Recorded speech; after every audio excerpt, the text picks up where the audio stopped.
Ya, selamat sore Bapak Ibu Saudara yang dikasihi oleh Tuhan Yesus Kristus. Kita bersyukur untuk sore hari ini lagi kita jumpa di dalam pertemuan mengenai pembahasan Roh Kudus terkait dengan Pentakosta, apakah itu akan terjadi kembali atau dapat terulang kembali. Nah, sebelum kita merenungkan kebenaran firman Tuhan, mari kita berdoa memohon pertolongan Roh Kudus. Bapa di dalam kerajaan surga, kami datang kepada Tuhan menaikkan syukur untuk anugerah Allah, Tuhan yang mendirikan gerejamu di atas dasar kesaksian daripada para rasul dan para nabi. Kami bersyukur karena gereja itu didirikan, dan bahkan pada waktu pencurahan Roh Kudus kami boleh mendapati bahwa Engkau melahirkan gereja di dalam kesatuan yang utuh dengan Kristus sang kepala gereja.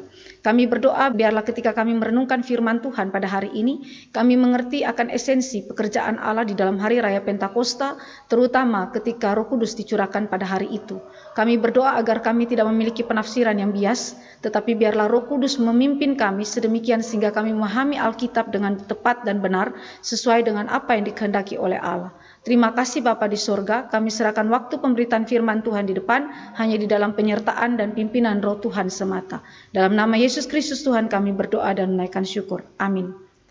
Baik Bapak Ibu yang dikasihi oleh Tuhan Yesus Kristus, hari ini kita sekali lagi memperingati mengenai hari Pentakosta yang 10 hari terhitung daripada kenaikan Tuhan Yesus yang belum terjadi pada hari ini ya, tetapi sudah terjadi di dalam sejarah.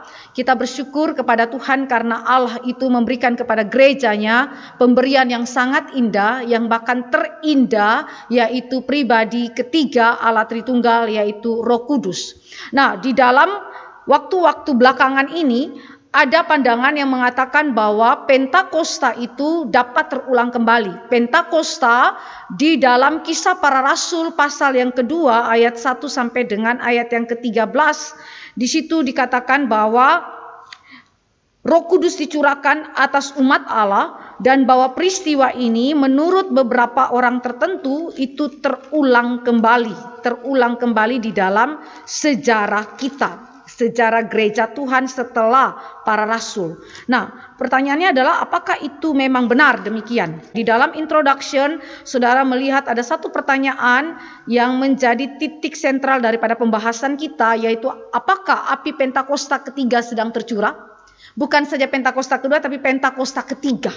Ya. Lalu Pentakosta keduanya kapan terjadinya?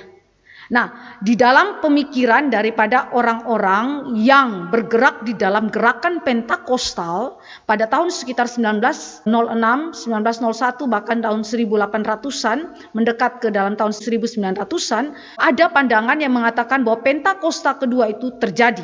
Nah, mari kita mulai melihat bagaimana Pentakosta 1, Pentakosta 2 di dalam sejarah perjalanan gereja Tuhan. Nah, Pentakosta pertama, menurut klaim daripada gerakan Pentakostal, saudara, itu adalah terjadi pada zaman Perjanjian Baru abad pertama Masehi, di dalam Kisah Rasul pasal 2 ayat 1 sampai 4 secara spesifik mereka menyoroti ayat 1 sampai ayat 4 karena itu menjadi ikon mereka. Nah, kemudian Pentakosta kedua itu terjadi pada saat di Los Angeles, California pada tanggal 9 April tahun 1906, terutama di dalam Azusa Street ya. Siapa yang menjadi pelopor terjadinya Pentakosta kedua, saudara? Ini namanya seorang hamba Tuhan yang berkulit hitam, William J. Seymour. William J. Seymour, saudara ya. Nah, dia dari gereja Baptis. Pada waktu itu dia berkhotbah di dalam rumah daripada jemaat gereja Baptis selama 3 hari berturut-turut. Dan kemudian terjadilah menurut dia pada waktu itu dan juga orang-orang yang hadir di situ, mereka mengatakan bahwa pada waktu itu terjadilah Roh Kudus itu turun atas mereka dan terdengarlah bahasa lidah. Lalu peristiwa itu menyebar dengan begitu cepat ke seluruh kota itu, bahkan ke seluruh negeri, dan menghasilkan pendukung yang sangat banyak sehingga perkumpulan itu harus menyewa suatu tempat yang besar di Azusa Street. Ya. Dan 9 hari tepat setelah peristiwa itu tanggal 18 April terjadi gempa bumi yang dahsyat di kota San Francisco. Dan kemudian pada waktu terjadinya gempa bumi itu tersebarlah sebuah traktat yang menghubungkan peristiwa yang terjadi di Los Angeles, di mana dikatakan Roh Kudus turun dan bahasa lidah itu terjadi. Traktat itu menghubungkan peristiwa gempa bumi itu dengan dengan peristiwa turunnya Roh Kudus dan bahasa lidah yang terjadi di Los Angeles pada tanggal 9 April tersebut. Dan bahkan melalui hal itu, traktat itu memperingatkan semua orang yang pada saat itu ada di Amerika untuk memikirkan kehidupan kerohanian mereka dengan mengingat bahwa akhir zaman sudah dekat atau segera tiba, ya. Sehingga mereka memanggil banyak orang untuk datang dan bertobat, begitu ya. Jadi semakin lagi banyak orang yang berbondong-bondong datang di Azusa Street, ya. Dan di Azusa Street itu hampir setiap hari mereka mengadakan kebangunan rohani ya. Dan di situ juga terjadi apa yang disebut dengan adanya bahasa lidah, bahkan ada teriakan, ada tangisan, ada tarian, lalu kemudian ada orang yang kesurupan, ya. Jadi semua peserta yang hadir pada waktu itu, mereka berjuang untuk membuktikan bahwa mereka telah mengalami baptisan Roh Kudus, atau Roh Kudus telah turun atas mereka dengan fenomena-fenomena selain daripada bahasa lidah. Ada teriakan, ada tangisan, ada tarian, bahkan ada orang yang kesurupan. Jadi di dalam konteks inilah maka diklaim bahwa pada tanggal 9 April 1906 itulah terjadi Pentakosta kedua. Nah sekarang di dalam tahun 2018 saudara, ya, waktu 2 tahun yang lampau, Pentakosta ketiga itu pun diklaim, ya, oleh siapa? Oleh Pendeta Niko, ya. Terjadi di mana? Di Indonesia. Tahun berapa? Sekali lagi tahun 2018 itu diklaim. Dengan kalimat hari-hari ini sesungguhnya pencurahan Roh Kudus itu sedang terjadi. Nah, pada tanggal 17 sampai tanggal 20 bulan Juli tahun 2018, saudara, di Bogor, kita tahu tempat ini adalah tempat daripada Pendeta Niko biasa berkumpul bersama jemaatnya di sana. Dan ketika mereka mengadakan suatu meeting atau pertemuan di sana dengan jumlah yang sangat besar, ada sekitar 45 perwakilan daripada bangsa-bangsa yang hadir saat itu. Dan kemudian di situ diklaim bahwa Allah akan mencurahkan api Roh Kudus, yaitu Pentakosta ketiga. Pentakosta ketiga. Saudara, ini adalah suatu klaim yang sekali lagi didasarkan kepada apa? Apakah itu adalah memang Tuhan yang memerintahkan demikian ataukah bukan? Saudara, mari kita memperhatikan beberapa hal terkait lebih detail mengenai Pentakosta ketiga supaya saudara melihat ini sebagai fenomena yang bukan saja terjadi begitu saja dan lewat, tetapi kita boleh mengkajinya di dalam perspektif Alkitab. Nah, di dalam Pentakosta ketiga, saudara, dikatakan bahwa ada tanda-tanda yang merupakan penggenapan daripada Yoel pasal yang kedua ayat 28 sampai ayat yang ke-32. Apa saja? Ada 3 sampai 4 tanda yang terjadi, yaitu anak-anak, pemuda, orang tua akan dipakai Tuhan secara luar biasa. Mujizat-mujizat juga akan terjadi luar biasa. Goncangan juga terjadi luar biasa. Dan berita tentang kedatangan Tuhan Yesus yang kedua juga akan terjadi. Ya.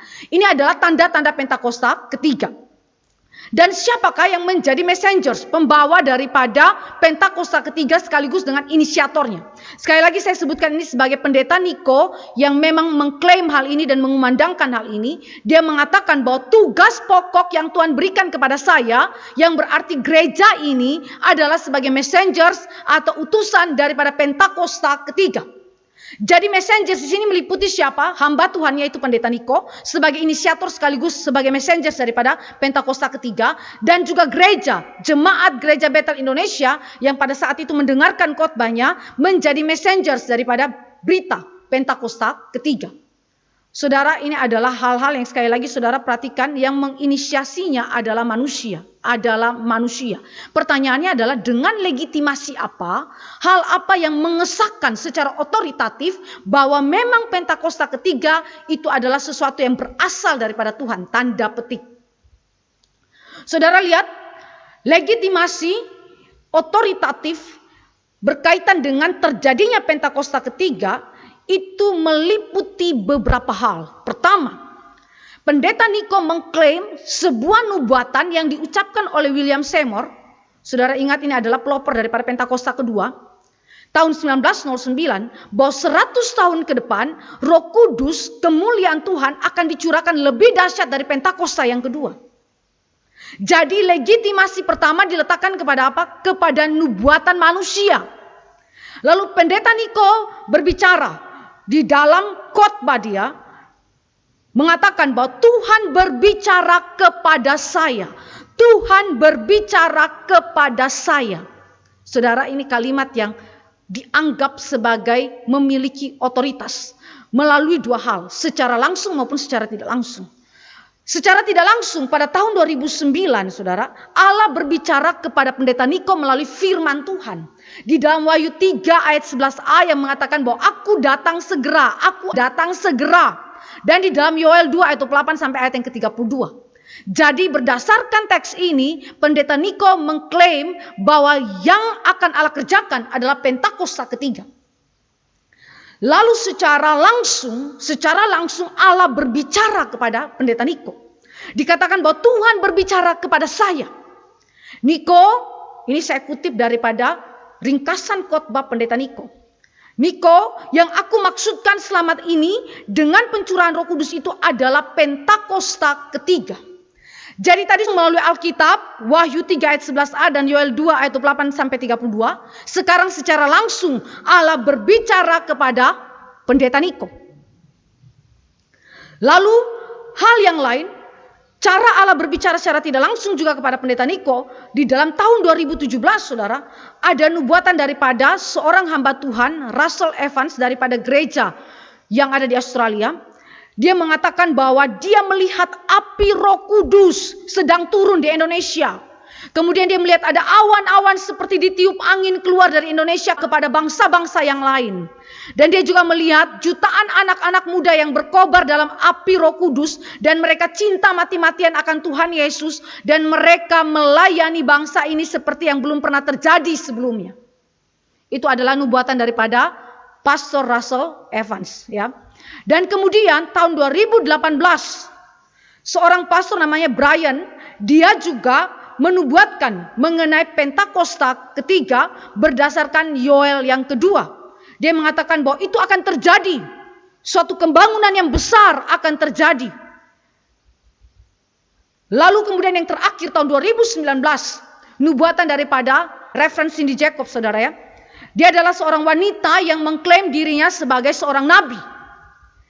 Dia berbicara kepada pendeta Niko bahwa Tuhan memberitahu dia, Tuhan memberitahu saya bahwa akan terjadi Pentakosta ketiga dan Allah sedang memakai pendeta Niko sebagai alatnya.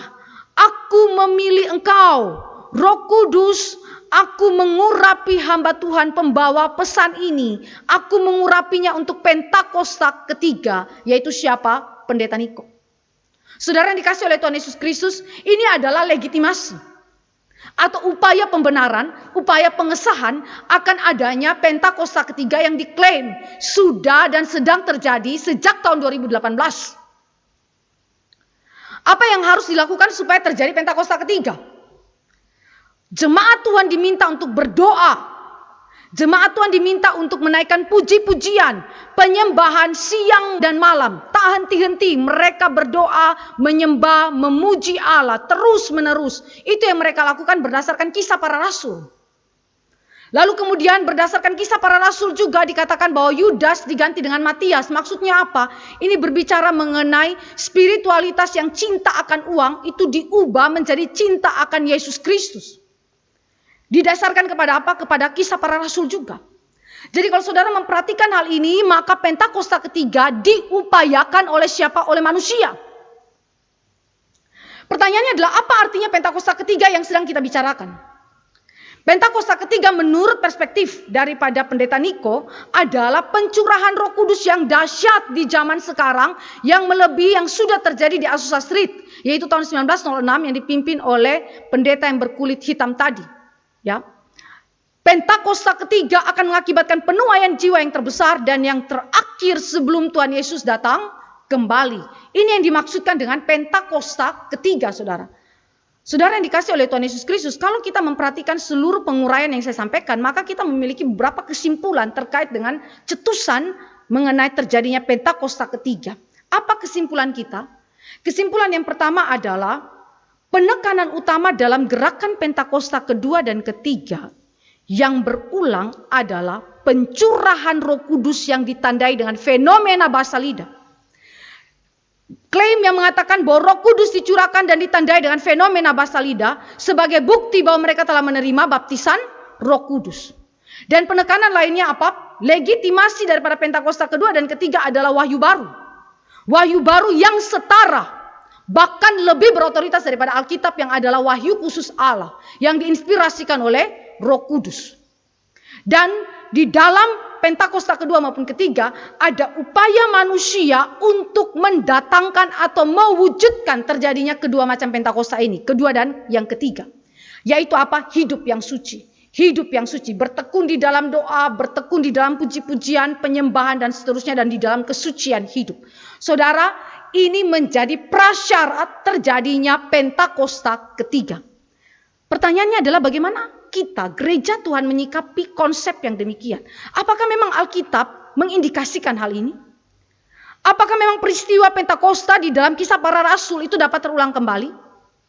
Apakah arti Kisah Para Rasul pasal 2 ayat 1 sampai dengan ayat yang keempat? Dan apa artinya Yoel pasal 2 ayat 28 sampai ayat yang ke-32? Saudara, mari kita mengkaji hal ini di dalam perspektif Alkitab sehingga kita tidak disesatkan oleh pemikiran-pemikiran yang muncul di zaman sekarang.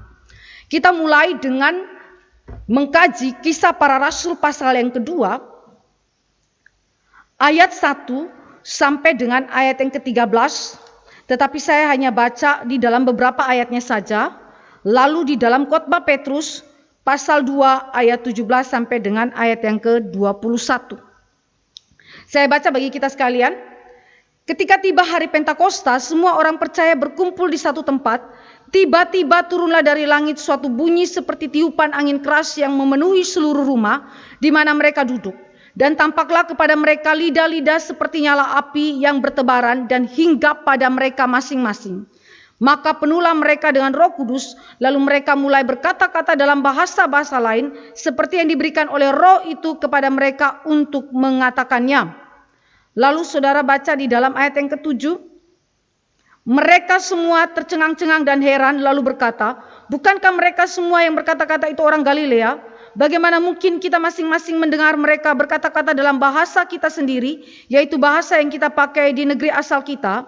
Kita orang Partia, Media, Elam, penduduk Mesopotamia, Yudea dan Kapadokia, Pontus dan Asia, Frigia dan Pamfilia, Mesir dan daerah-daerah Libya yang berdekatan dengan Kirene, pendatang-pendatang dari Roma, baik orang Yahudi maupun penganut agama Yahudi, orang Kreta dan orang Arab, kita mendengar mereka berkata-kata dalam bahasa kita sendiri tentang perbuatan-perbuatan besar yang dilakukan Allah. Lalu ayat 17 sampai dengan ayat yang ke-21. Akan terjadi pada hari-hari terakhir, demikianlah firman Allah, bahwa aku akan mencurahkan Rohku ke atas semua manusia. Maka anak-anakmu laki-laki dan perempuan akan bernubuat, dan teruna-terunamu akan mendapat penglihatan-penglihatan, dan orang-orangmu yang tua akan mendapat mimpi. Juga ke atas hamba-hambaku laki-laki dan perempuan akan kucurahkan Rohku pada hari-hari itu, dan mereka akan bernubuat. Dan aku akan mengadakan mujizat-mujizat di atas langit dan tanda-tanda di bawah di bumi, darah dan api dan gumpalan-gumpalan asap. Matahari akan berubah menjadi gelap gulita dan bulan menjadi darah sebelum datangnya hari Tuhan, hari yang besar dan mulia itu. Dan barang siapa yang berseru kepada nama Tuhan akan diselamatkan. Demikian pembacaan firman Tuhan. Saudara yang dikasihi oleh Tuhan Yesus Kristus, hari ini kita akan melihat Pentakosta di dalam perspektif Alkitab dimulai daripada Perjanjian Lama, karena kutipan yang kita lihat di dalam teks-teks ini tidak lepas daripada Perjanjian Lama. Misalnya pasal 2 ayat yang pertama yang tadi saya bacakan, itu adalah kutipan dari Imamat 23 ayat 15 sampai ayat yang ke-21, lalu Ulangan pasal 16 ayat 9 sampai dengan ayat yang ke-11. Lalu pasal 2 ayat 17 sampai dengan ayat yang ke-21 adalah kutipan daripada Yoel 2 ayat 28 sampai ayat yang ke-32. Maka kita tidak bisa melepaskan konteks Pentakosta Perjanjian Baru daripada Perjanjian Lama. Mari kita mulai membahas mengenai Pentakosta di dalam Perjanjian Lama. Saudara yang dikasihi oleh Tuhan Yesus Kristus, Imamat 23 ayat 9 sampai ayat yang ke-14 itu berbicara mengenai hulu hasil. Hari Raya Hulu Hasil yang tidak dipisahkan daripada Pentakosta. Hari Raya Hulu Hasil, saudara, kenapa saya harus membahasnya? Karena tidak bisa kita bahas Pentakosta melewati daripada Hari Raya Hulu Hasil. Jadi kita harus memulai dari Hari Raya Hulu Hasil. Imamat 23 ayat 9 sampai 14 berbicara mengenai perayaan hulu hasil yang biasa dirayakan pada setiap tanggal 16 bulan Abib, yaitu bulan yang pertama atau bulan Nisan. Dirayakan oleh orang-orang Israel. Dan hulu hasil disebut sebagai first fruit, saudara. First fruits. Yang merupakan hasil sulung dari hasil panen Israel. Baik itu gandum, anggur, ataupun ternak. Juga berbicara mengenai kelahiran daripada anak-anak sulung laki-laki daripada orang Israel. Jadi hulu hasil meliputi hasil panen, meliputi hasil peternakan maupun manusia, anak manusia yang dilahirkan sebagai yang sulung, anak laki-laki yang sulung.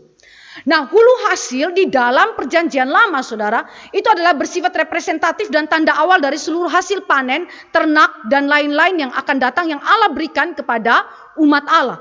Jadi itu adalah perwakilan, itu adalah tanda awal, itu belum semuanya, itu baru permulaan, representatif atau perwakilan, tanda awal daripada seluruh hasil panen yang akan Allah karuniakan atau seluruh hasil ternak yang Allah akan karuniakan dan juga seluruh anak-anak yang akan Allah berikan kepada Israel.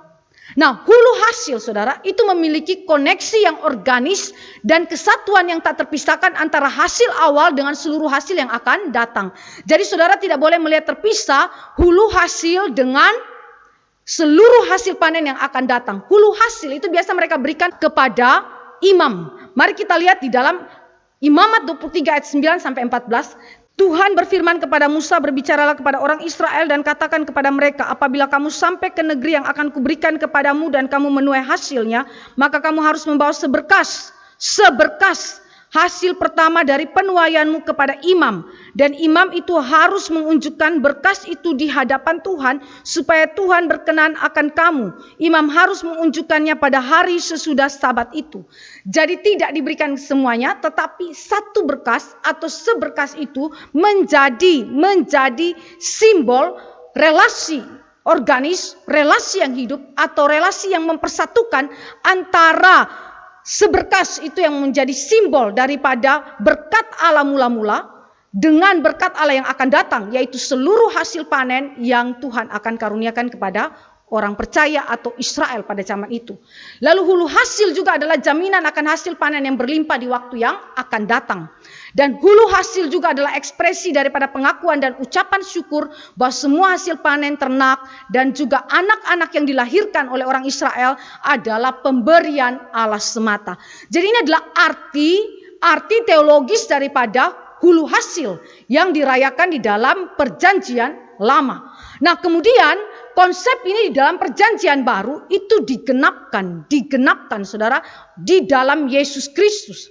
Hulu hasil sulung yang disebut sebagai first fruit, saudara, itu adalah mengacu kepada Yesus Kristus yang adalah Tuhan dan Juru Selamat kita.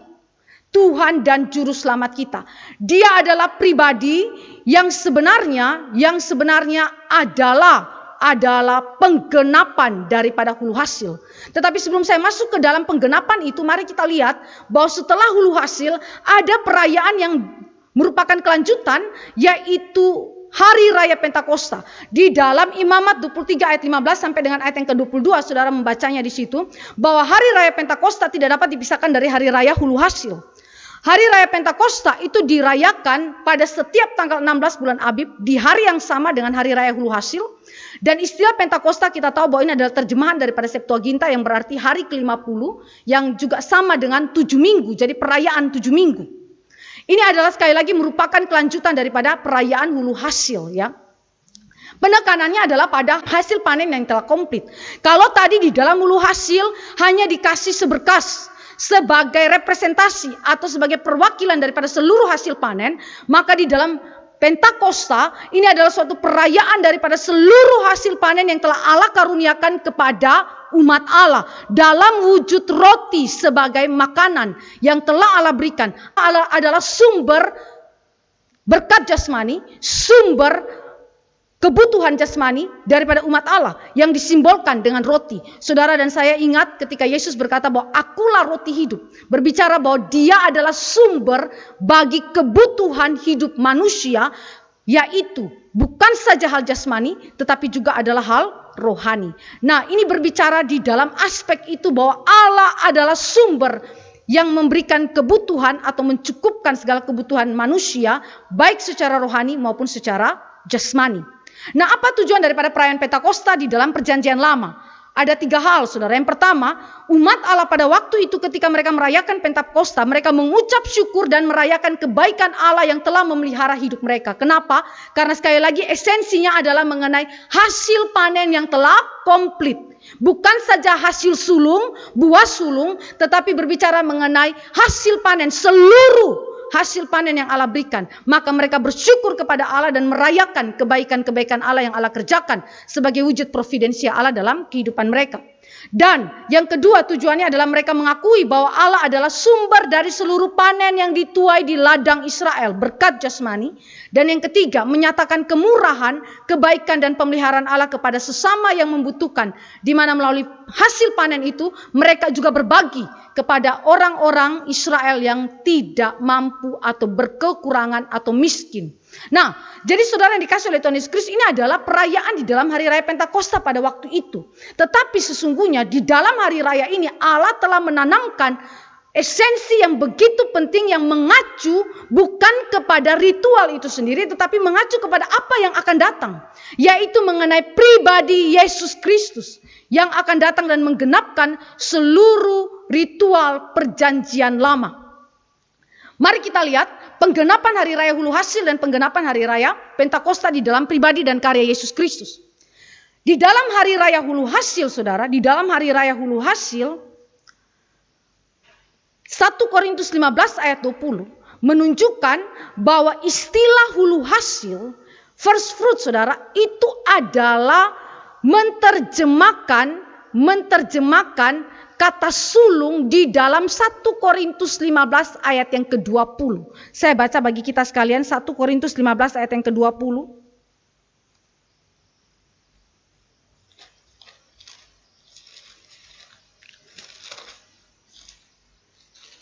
Demikian firman Tuhan, tetapi yang benar ialah bahwa Kristus telah dibangkitkan dari antara orang mati sebagai yang sulung dari orang-orang yang telah meninggal. Kata sulung di situ adalah terjemahan Septuaginta dari kata hulu hasil. First fruits tadi ya saudara ya, yang diterjemahkan sebagai firstborn, yang sulung di dalam 1 Korintus 15 ayat yang ke-20 untuk menunjukkan bahwa kebangkitan Yesus Kristus itu terjadi tepat pada hari raya Hulu Hasil, yakni pada hari pertama setelah Sabat pada perayaan roti tidak beragi, yakni pada tanggal 16 bulan Abib atau bulan Nisan. Saudara bisa baca di dalam ayat-ayat yang saya itu terapkan di dalam slide kita. Di situ jelas sekali bahwa Yesus bangkit pada pagi-pagi benar di hari pertama minggu itu, yang masih termasuk di dalam tanggal 16 bulan Abib. Jadi kebangkitan Kristus terjadi tepat di hari raya Hulu Hasil. Maka kebangkitan Kristus berdasarkan penafsiran daripada Rasul Paulus adalah yang sulung. Yang sulung. Dia adalah hulu hasilnya. Dia adalah buah sulungnya. Di mana kebangkitan Kristus adalah tanda pertama dan jaminan kebangkitan bagi orang-orang percaya di akhir zaman nanti. Saudara lihat di dalam pasal 15 1 Korintus ayat yang ke-22 sampai dengan ayat yang ke-23. Di situ dijelaskan dengan begitu jelas oleh Rasul Paulus. Dan bahwa kebangkitan Kristus itu memiliki koneksi yang organis dan merupakan kesatuan yang tidak terpisahkan dengan seluruh panen yang akan datang, yakni kebangkitan orang percaya di akhir zaman. Jadi kebangkitan Kristus secara aktual adalah bukan saja representasi, tetapi juga memiliki hubungan yang organis dan hubungan yang tidak dapat dilepaskan atau tidak terpisahkan daripada kebangkitan orang-orang percaya di akhir zaman. Dia adalah yang sulung bangkit. Dia adalah yang bangkit dari antara orang mati sebagai representasi, tetapi juga secara aktual dia mendahului kebangkitan daripada orang-orang percaya di akhir zaman. Jadi itu berarti Hulu Hasil mau mengatakan bahwa Yesus adalah buah sulung. Yesus adalah tanda pertama, jaminan bagi panen yang akan datang, yaitu orang-orang percaya yang akan bangkit di akhir zaman. Dan Kristus kebangkitannya tidak dapat dilepaskan, tetapi merupakan kesatuan yang hidup, kesatuan yang tidak terpisahkan dengan kebangkitan orang percaya di akhir zaman. Dengan demikian saudara, gereja perjanjian baru tidak lagi merayakan hari raya hulu hasil secara seremonial seperti zaman perjanjian lama, karena sudah digenapi di dalam Yesus Kristus. Nah, lalu bagaimana dengan penggenapan hari raya Pentakosta yang merupakan kelanjutan daripada hulu hasil? Hari raya Pentakosta, saudara, adalah tipologi dari kelanjutan karya Yesus Kristus di dunia. Tadi saya katakan hari raya Pentakosta adalah kelanjutan daripada hari raya hulu hasil. Jadi kebangkitan Yesus dan kenaikannya ke sorga, dia duduk di sebelah kanan Allah Bapa, dia memang sudah menuntaskan pekerjaan pelayanan penebusannya di muka bumi ini, tetapi seluruh karya keselamatan itu belum tuntas, belum selesai sepenuhnya, saudara, dan dia mengutus Roh Kudus datang ke dalam dunia untuk melanjutkan karyanya, karya keselamatan yang belum dia selesaikan itu digenapkan lagi oleh Roh Kudus. Saudara lihat di dalam Kisah Para Rasul yang kedua, kenapa dia mengutip imamat, saudara? Karena mau menunjukkan bahwa hari raya Pentakosta adalah hari raya yang merupakan tipologi daripada kelanjutan karya Kristus di dunia. Karya Kristus di dunia melalui Roh Kudus. Kematian dan kebangkitan Kristus, yaitu kebangkitan yang adalah hulu hasil tadi, menghasilkan tubuh Kristus. Ya, melalui Pentakosta, panen itu menjadi komplit, di mana orang-orang percaya itu dihimpun menjadi satu kesatuan di dalam gereja pada hari Pentakosta melalui Roh Kudus. Nanti kita akan lihat itu lebih detail. Tetapi saudara ingat bahwa Pentakosta tidak boleh dilepaskan daripada karya Kristus. Dia memang sudah naik ke sorga, tetapi karya penyelamatannya belum selesai. Maka Roh Kudus datang untuk melanjutkan karya penyelamatan daripada Yesus Kristus di dalam dunia ini. Dengan cara apa? Dia mengumpulkan, menghimpun seluruh umat Tuhan menjadi satu gereja pada hari raya Pentakosta. Yang kedua, hari raya Pentakosta bukan saja merupakan tipologi daripada kelanjutan karya Yesus Kristus, di mana melalui kematian dan kebangkitannya dia menghasilkan tubuh Kristus, yaitu panen yang komplit itu, yaitu orang-orang percaya gereja Tuhan yang telah ditebusnya, tetapi juga merupakan tipologi daripada karya Roh Kudus di dalam diri umat pilihan Allah. Tipologi daripada karya Roh Kudus di dalam diri umat pilihan Allah. Artinya, kedatangan Roh Kudus pada hari Pentakosta di dalam Kisah Para Rasul 2 merupakan kelanjutan daripada karya penebusan Yesus Sang Mesias. Kita lihat itu dalam Yohanes menyinggungnya dengan jelas. Yesus menjelaskan pekerjaan daripada Roh Kudus. Dan kemudian Roh Kudus itu menghimpun umat Allah yang telah ditebus oleh Yesus Kristus dengan cara apa? Yeremia dan Yehezkiel menjelaskan secara figuratif bahwa Roh Kudus itu menuliskan hukum Allah di dalam hati mereka, mengubahkan dan menguduskan hati mereka sampai kepada kesempurnaan di akhir zaman. Dengan kata lain, Roh Kudus menghasilkan di dalam diri umat pilihan Allah perubahan secara spiritual, perubahan yang mungkin ada melalui karya kelahiran kembali. Jadi ini yang dimaksudkan oleh hari raya Pentakosta yang dirayakan di dalam perjanjian lama. Jadi saudara tidak dapat melihat hari raya Pentakosta dan hulu hasil hanya terbatas pada urusan ritual atau urusan seremonial. Tetapi sesungguhnya di dalam hari raya Pentakosta maupun hari raya hulu hasil mengandung tipologi yang mengacu kepada Yesus Kristus dan Roh Kudus yang akan datang. Jadi saudara, seluruh ritual pada perjanjian lama khususnya di dalam hari raya Pentakosta ini tidak lagi berlaku bagi gereja perjanjian baru karena telah digenapi oleh Yesus Kristus dan oleh Roh Kudus yang telah dicurahkan pada hari Pentakosta. Jadi sekali lagi saya mau menegaskan bahwa Pentakosta, hulu hasil perjanjian lama sudah digenapi. Di dalam siapa? Di dalam Kristus. Dan di dalam siapa? Di dalam Roh Kudus yang telah datang, yang telah dicurahkan pada hari raya Pentakosta. Ketiga, mari kita melihat ke dalam hal ini. Apakah pencurahan Roh Kudus yang terjadi di dalam perjanjian baru sama dengan baptisan Roh Kudus? Hari Raya Pentakosta dan Ulu Hasil adalah penggenapan yang sudah terjadi di dalam pribadi Kristus dan Roh Kudus. Sekarang kita masuk lebih dalam lagi ke dalam konsep pencurahan Roh Kudus pada hari Raya Pentakosta. Pertanyaannya adalah, apakah pencurahan Roh Kudus itu sama dengan baptisan Roh Kudus? Jawabnya saudara, tidak sama. Dalam pemikiran F.F. Bruce dan juga Abraham Kuyper dikatakan demikian. Pencurahan Roh Kudus pada hari Pentakosta adalah peristiwa di mana gereja di segala zaman disatukan sebagai satu tubuh Kristus, spiritual union, melalui baptisan Roh Kudus oleh Kristus yang terjadi satu kali untuk selamanya. Dengan kata lain, pencurahan Roh Kudus mengakibatkan adanya baptisan Roh Kudus. Jadi dua hal ini berbeda. Roh Kudus dicurahkan dan pada saat itu Kristus membaptiskan umat Allah. Saudara yang dikasihi oleh Tuhan Yesus Kristus, di dalam pencurahan Roh Kudus, Abraham Kuyper itu membagi dua macam pencurahan. Pertama adalah original outpouring, dan yang kedua adalah supplementary outpouring. Apa maksudnya kalimat daripada Abraham Kuyper? Apakah ini berarti pencurahan Roh Kudus itu bisa diulang di dalam sejarah manusia? Bukan itu, saudara.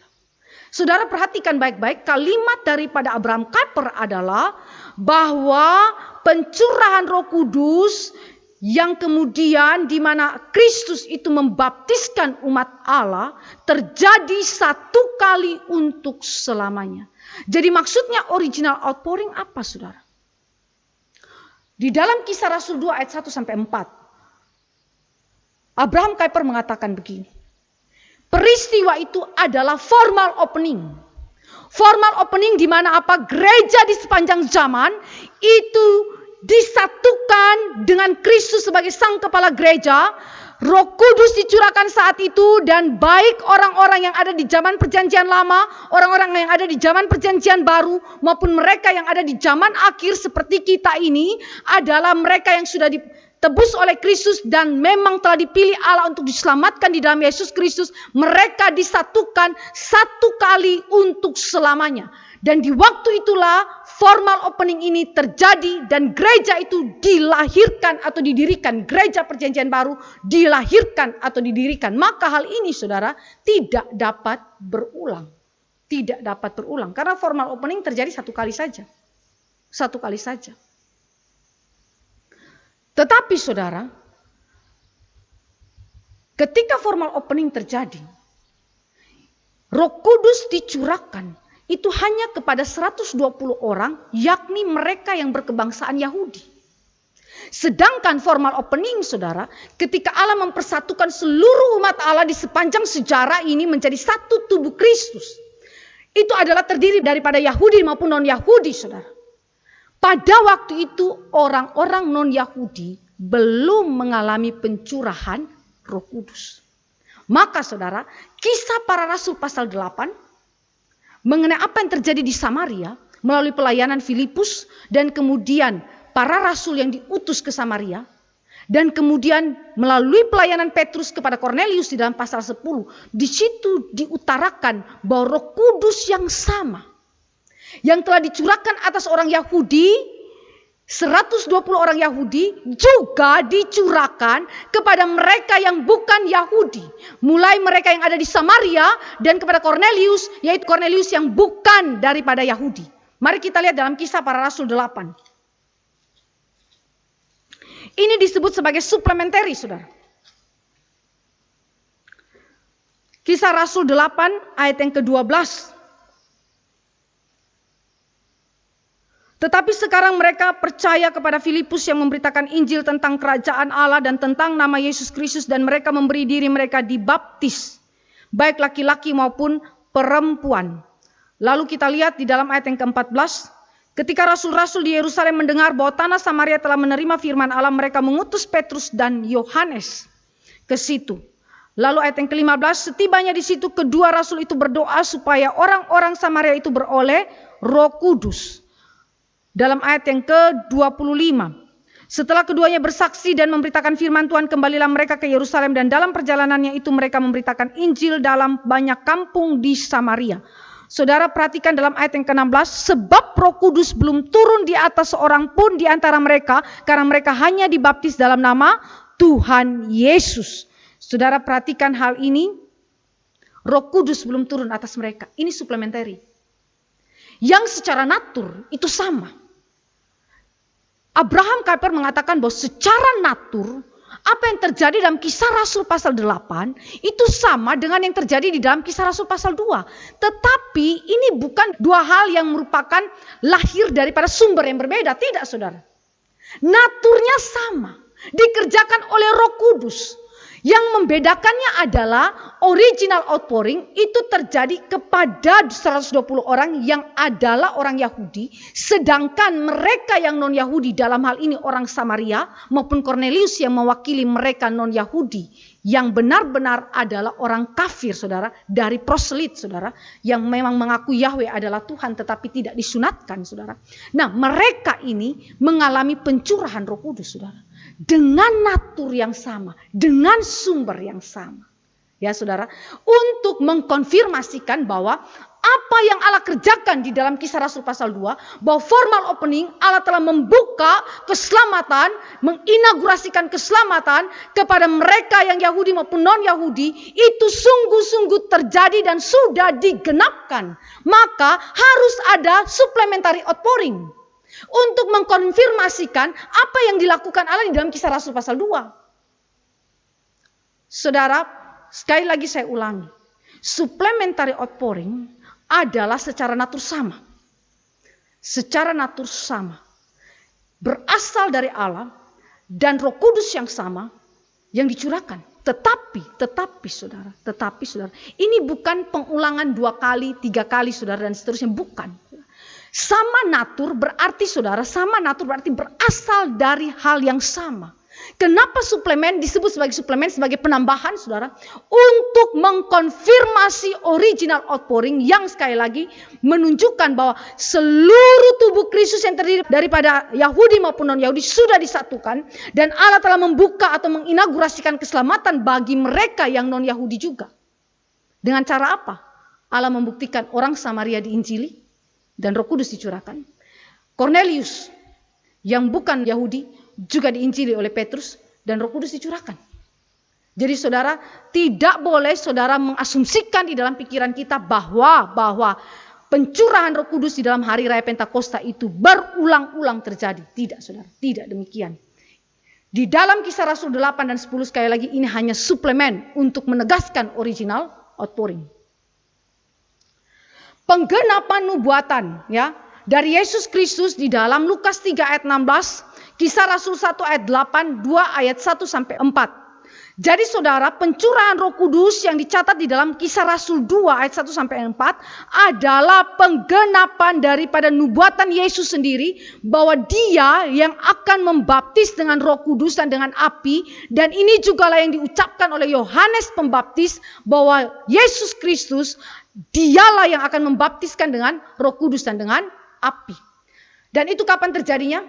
Pada waktu Roh Kudus dicurahkan di dalam hari raya Pentakosta. Nah, baptisan Roh Kudus, saudara, itu tidak dilakukan oleh manusia. Tetapi baptisan Roh Kudus itu spesifik hanya dilakukan oleh Yesus Kristus. Hanya dilakukan oleh Yesus Kristus. Jadi jika di dalam Pentakosta ketiga itu ada hamba-hamba Tuhan yang menyebut dirinya hamba Tuhan dan kemudian dia membaptis dengan Roh Kudus, itu sesuatu yang salah. Karena apa? Alkitab menunjukkan bahwa subjek yang membaptis dengan Roh Kudus adalah Yesus Kristus saja. Baptisan Roh Kudus itu diberikan kepada semua anggota perjanjian, bersifat universal. Saudara baca dalam Yesaya dan Yehezkiel, juga Efesus, saudara, menunjukkan bahwa baptisan Roh Kudus diberikan kepada semua orang pilihan Allah, dari Yahudi maupun non-Yahudi. Dari Yahudi maupun non-Yahudi. Saudara yang dikasih oleh Tuhan Yesus Kristus, ini memberikan kepada kita pemikiran yang jauh lebih dalam lagi terkait dengan original outpouring dan supplementary outpouring. Jadi orang Yahudi maupun non-Yahudi merupakan satu tubuh, satu umat, satu gereja yang berasal daripada Roh Kudus. Mereka dibaptiskan oleh Kristus sang kepala gereja menjadi satu tubuh, satu umat, ya. Ini hal yang prinsip sekali. Kita mari baca di dalam Roma 11 ayat 13 sampai 24. 1 Korintus 12 ayat 13 dan Efesus 4 ayat 4. Saya baca hanya di dalam 1 Korintus 12 ayat 13 dan Efesus 4 ayat 4. 1 Korintus 12 ayat yang ke-13. Sebab dalam satu roh kita semua, baik orang Yahudi maupun orang Yunani, baik budak maupun orang merdeka, telah dibaptis menjadi satu tubuh, dan kita semua diberi minum dari satu roh. Efesus 4 ayat 4. Efesus pasal 4 ayat yang keempat. Satu tubuh dan satu roh, sebagaimana kamu telah dipanggil kepada satu pengharapan yang terkandung dalam panggilanmu.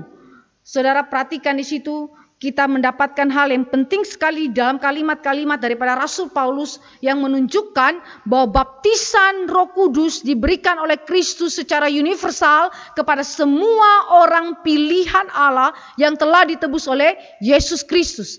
Jadi baptisan Roh Kudus tidak eksklusif punya orang-orang tertentu saja atau hamba-hamba Tuhan tertentu saja. Tidak, saudara. Baptisan Roh Kudus adalah diberikan oleh Kristus kepada semua anggota perjanjian, yaitu mereka yang dipilih oleh Allah untuk diselamatkan dan ditebus di dalam Yesus Kristus. Baptisan Roh Kudus itu berarti apa, saudara? Baptisan Roh Kudus di dalam Yohanes 3 ayat 5, 1 Korintus 6 ayat 11, dan Titus 3 ayat 5 mengacu kepada regenerasi atau kelahiran kembali. Dan Kristus yang membaptis dengan Roh Kudus, yang melahirbarukan saudara melalui pekerjaan Roh Kudus, dia juga membaptis dengan api, membaptis dengan Roh Kudus dan dengan api. Api berbicara mengenai apa, saudara? Berbicara mengenai pentahiran hati dari segala kekotoran atau dosa, dan hati yang telah ditahirkan itu dibentuk menjadi hati yang baru. Jadi hal ini terjadi secara bersamaan, secara simultan. Ketika Roh Kudus itu dicurahkan atau diberikan kepada umatnya, maka saat itu Allah melahirkan kembali dia, mengubahkan naturnya, dan mentahirkan dia daripada segala dosa-dosanya. Ini yang dilakukan oleh Allah di dalam Yesus Kristus melalui Roh Kudus di dalam jiwa kita. Jadi saudara, apa yang dimengerti oleh baptisan Roh Kudus dengan harus adanya tanda fenomena-fenomena tertentu, misalnya bahasa lidah, teriakan, tangisan, harus menangis-nangis saudara, atau harus menari-nari dengan cara yang bahkan mungkin saja tidak sopan, dan kemudian dengan kata-kata yang sebenarnya tidak dikenali saudara, bahasa lidah dengan kata-kata yang tidak dikenali, tidak dimengerti bahkan, itu sesuatu yang bertentangan dengan Alkitab. Alkitab tidak sedang membicarakan hal itu.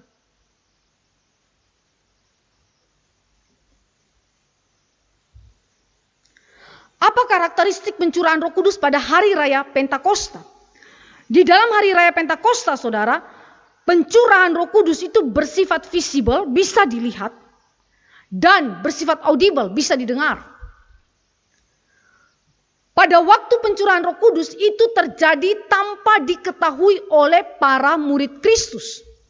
Mereka memang mendapatkan janji itu, bahkan sebelum Yesus naik ke sorga, Yesus menegaskan kembali lagi janji itu. Mereka hanya berdoa, menantikan itu di ruang atas, tetapi mereka tidak pernah tahu kapan itu terjadi dan bagaimana hal itu terjadi. Jadi semuanya murni daripada inisiator Allah, dan Allah bekerja dengan cara Tuhan, secara tiba-tiba. Kalau saudara dan saya bandingkan kepada Pentakosta kedua dan Pentakosta ketiga, apa yang terjadi? Mereka mengupayakan itu. Mereka menginginkan hal itu terjadi.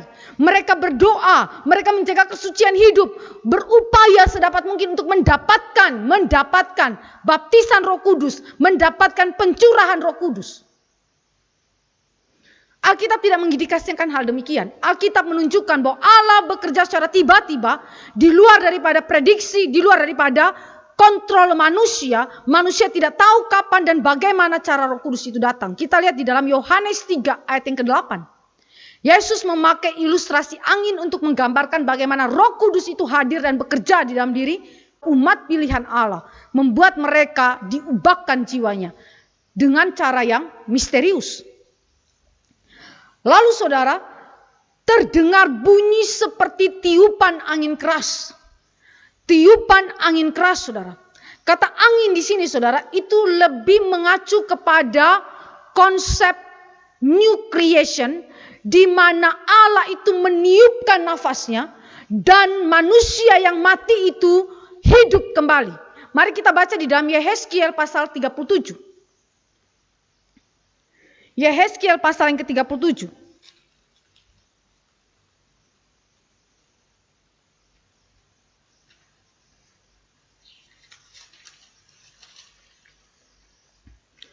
Saudara perhatikan di situ dari ayat yang pertama sampai dengan ayat yang ke-6. Lalu kekuasaan Tuhan meliputi aku dan ia membawa aku keluar dengan perantaraan rohnya dan menempatkan aku di tengah-tengah lembah dan lembah ini penuh dengan tulang-tulang. Ia membawa aku melihat tulang-tulang itu berkeliling dan sungguh amat banyak bertaburan di lembah itu. Lihat tulang-tulang itu amat kering. Lalu ia berfirman kepadaku, hai anak manusia, dapatkah tulang-tulang ini dihidupkan kembali? Aku menjawab, ya Tuhan Allah, engkaulah yang mengetahui. Lalu firman-Nya kepadaku, bernubuatlah mengenai tulang-tulang ini dan katakanlah kepadanya, hai tulang-tulang yang kering, dengarlah firman Tuhan. Beginilah firman Tuhan Allah kepada tulang-tulang ini. Aku memberi nafas hidup di dalammu supaya kamu hidup kembali. Aku akan memberi urat-urat padamu dan menumbuhkan daging padamu. Aku akan menutupi kamu dengan kulit dan memberikan kamu nafas hidup supaya kamu hidup kembali dan kamu akan mengetahui bahwa akulah Tuhan. Saudara perhatikan, kata angin di situ mengacu kepada apa yang dimaksudkan di dalam Yehezkiel, di mana ketika Allah menghembuskan itu dengan firman-Nya, tulang-tulang yang amat kering itu, yang sudah mati itu dibangkitkan kembali, dihidupkan kembali. Dan angin itu kenapa bukan datang dalam kondisi seperti angin sepoi-sepoi yang sejuk, tetapi ini adalah angin yang keras. Mengacu kepada kuasa Roh Kudus, saudara. Kuasa Roh Kudus yang begitu luar biasa besarnya, yang melahirbarukan para murid sebagai penggenapan daripada janji Tuhan Yesus Kristus. Jadi saudara yang dikasih oleh Tuhan Yesus Kristus, waktu kita membaca Alkitab, kita tidak boleh melepaskan firman itu daripada konteksnya secara dekat di dalam Kisah Para Rasul maupun konteks jauhnya di dalam Perjanjian Lama. Supaya saudara jangan bias di dalam penafsiran. Karakteristik yang ketiga yang muncul di dalam pencurahan Roh Kudus pada hari raya Pentakosta adalah seperti lidah-lidah api. Roh Kudus itu hadir seperti lidah-lidah api. Kalau kata seperti itu berarti tidak literal lidah, saudara. Itu adalah sesuatu yang menyerupai lidah, yang bisa dilihat. Kenapa dalam bentuk lidah? Saudara, kata api di dalam Perjanjian Lama sekali lagi mengacu kepada kehadiran Allah, yang merupakan lambang daripada kuasa Allah yang menebarkan dan yang menaklukkan. Allah yang maha kuasa itu menaklukkan segala sesuatu. Dan lambang daripada pentahiran dari kekotoran atau kenajisan. Jadi api, saudara, ini adalah sesuatu yang terkait dengan pekerjaan Kristus yang membaptis dengan Roh Kudus dan dengan api. Lalu kenapa sekali lagi dalam bentuk lidah? Saudara, lambang lidah adalah elemen dalam berkata-kata. Saudara tidak berkata-kata dengan menggunakan bagian tubuh yang lain. Tetapi saudara berkata-kata dengan elemen ini. Lidah, saudara. Lidah itu dikuduskan oleh api daripada Allah. Dikuduskan oleh kesucian Allah, kekudusan Allah. Dan oleh anugerah Allah, api Allah itu memberi kuasa di dalam diri daripada setiap pemberita firman Tuhan, setiap para murid untuk kemudian menyampaikan firman Allah, dan oleh firman itu orang-orang yang mendengarkannya ditaklukkan kepada Kristus.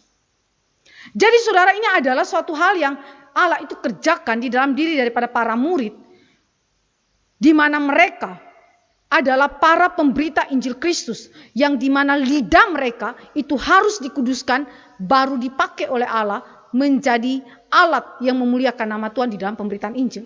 Jadi itu berarti saudara, orang-orang yang masuk di dalam pelayanan yang tidak dikuduskan oleh Roh Kudus, yang tidak pernah mengalami kelahiran baru, ini orang-orang yang tidak layak disebut sebagai utusan-utusan Injil Allah. Karena apa? Utusan Injil Allah adalah orang yang telah mengalami kelahiran baru oleh Roh Kudus, dan lidahnya, perkataannya, hidupnya itu dikuduskan oleh Allah. Sehingga melalui dia dapat memberitakan Injil Kristus. Karakteristik yang lain adalah para murid itu dipenuhi oleh Roh Kudus, dipenuhi oleh Roh Kudus. Maka penuhlah mereka dengan Roh Kudus. Kata dipenuhi saudara itu ditulis dalam bentuk yang terus-menerus. Terus-menerus. Jadi itu berarti dipenuhi oleh Roh Kudus merupakan pengalaman yang dapat berulang. Sedangkan pencurahan Roh Kudus dan kemudian karya Allah yang membaptiskan umat Allah itu tidak terjadi berulang. Hanya satu kali seumur hidup saudara. Satu kali saja terjadi untuk selama-lamanya. Kita lihat di dalam Efesus 5 ayat 18.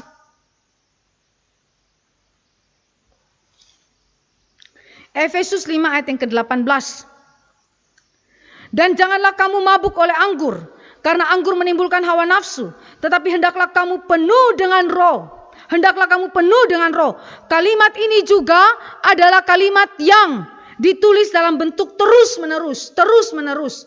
Itu berarti saudara, kepenuhan atau dipenuhi oleh Roh Kudus adalah sesuatu pekerjaan Allah yang terus terjadi dalam kehidupan engkau dan saya, supaya kita dapat terus memuliakan Allah. Roh Kudus harus senantiasa hadir dan memenuhi kehidupan kita, supaya kita dapat berfungsi sebagai anak-anak terang.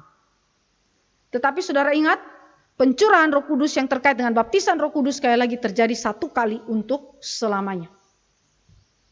Fenomena yang lain atau karakteristik daripada pencurahan Roh Kudus di hari raya Pentakosta adalah mereka 120 orang ini berkata-kata dalam bahasa-bahasa lain.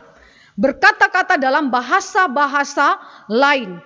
Saudara, kata bahasa lain di situ adalah glossolalia. Ya, glossolalia yang berarti saudara, yang berarti adalah bahasa manusia.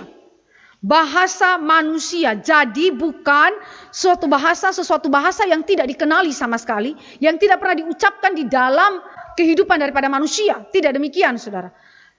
Glossolalia adalah bahasa lidah, bahasa yang memang biasa diucapkan di dalam kehidupan manusia. Karunia ini saudara, karunia berbahasa atau berkata-kata dalam bahasa-bahasa lain itu tidak direkayasa oleh manusia. Datang secara spontan dari hasil pekerjaan Roh Kudus di dalam diri orang itu. Sehingga sekali lagi kalau ada program-program tertentu untuk mengajar orang berbahasa lidah atau berbahasa roh, itu sesuatu yang tidak sesuai dengan firman Allah. Kenapa? Karena karunia berkata-kata dalam bahasa-bahasa lain adalah hanya dari Roh Kudus. Dan bahasa-bahasa itu tidak pernah dipelajari sebelumnya oleh para murid. Orang-orang yang hadir saat itu saudara, mereka bertanya, bukankah mereka semua yang berkata-kata itu orang Galilea? Orang-orang yang tidak terpelajar? Orang-orang yang bekerja sebagai nelayan? Yang tidak mempelajari bahasa-bahasa yang lain, tetapi kenapa mereka dapat berkata-kata dalam bahasa-bahasa lain? Itu berarti memang bahasa itu tidak pernah dipelajari oleh para murid. Memang datang dari Roh Kudus. Bahasa yang mereka ucapkan adalah dapat dimengerti oleh setiap orang dalam bahasa mereka masing-masing. Saudara lihat di dalam ayat yang ke-8 saudara, di situ dikatakan bagaimana mungkin kita masing-masing mendengar mereka berkata-kata dalam bahasa kita sendiri. Artinya orang yang mendengar juga mengerti bahasa itu.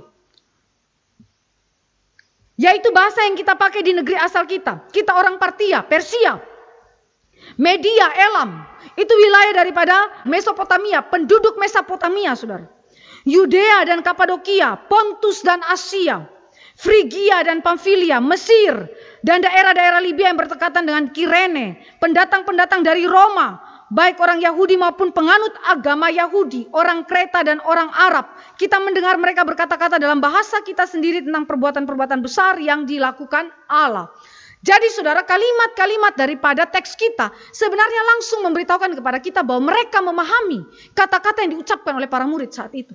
Jadi kalau bahasa lidah yang dimaksudkan hari ini yang menyertai atau sebagai tanda orang itu dibaptiskan oleh Roh Kudus atau mendapatkan pencurahan Roh Kudus, saudara, dengan bahasa lidah yang tidak dimengerti, sekali lagi itu bukan Alkitabiah, bukan Alkitabiah.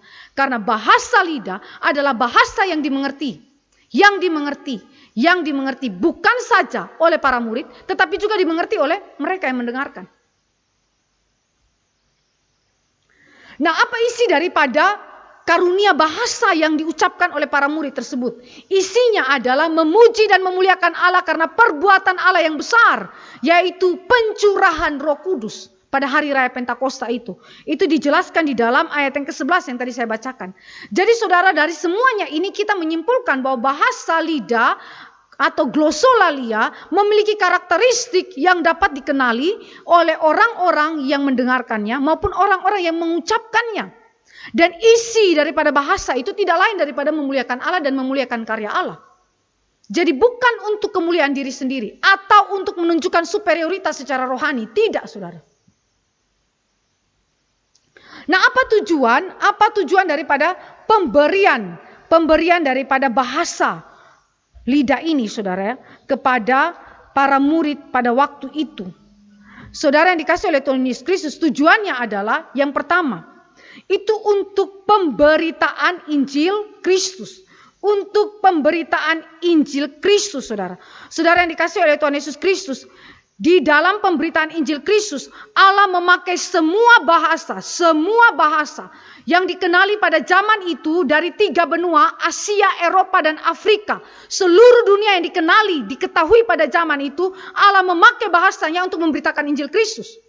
Jadi kalau ada orang menggunakan bahasa roh untuk kemuliaan diri, bahkan tidak dimengerti oleh orang lain, bahkan dia yang berkata-kata sendiri pun tidak mengerti, tidak ada gunanya apapun, saudara. Karena bagaimana mungkin orang dapat mengerti Injil Kristus? Karena tujuan daripada bahasa-bahasa lain yang diucapkan oleh para murid adalah supaya orang-orang yang mendengarkan mengerti Injil Kristus. Saudara ingat di dalam Kejadian 11 ayat 1-9, peristiwa apa itu? Peristiwa Menara Babel.